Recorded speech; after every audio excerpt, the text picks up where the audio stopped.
On your side here, live at 5. Back to school means back to friends and classmates. It can also mean back to a lot more social pressure. That is true. WBTV Siobhan Bryan is on your side with what you need to know to put their safety first, as doctors fear a growing mental health epidemic is worsening in our kids.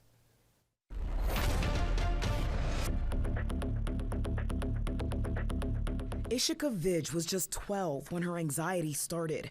After feeling the pressures of her schoolwork, Ishika developed an eating disorder. Just being able to control how I look versus I thought, I wasn't worth enough or smart enough. So I was like, maybe I can be pretty enough, or I can, follow these norms that social media has set. The epidemic of eating disorders skyrocketed during the pandemic.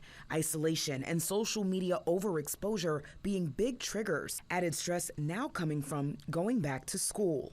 This is a different generation.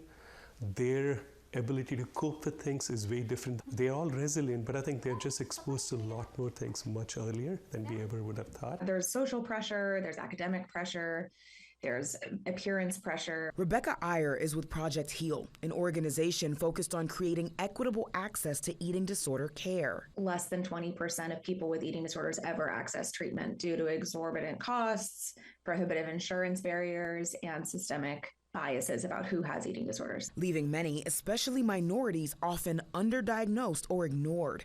It's a dangerous gamble. Eating disorders have the second highest death rate of all mental health disorders, behind opioid use disorder.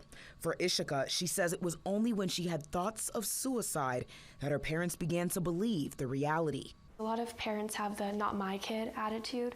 Like, my kid, he's not like your kids, or my kid's better. You don't see it even when it's hiding in plain sight.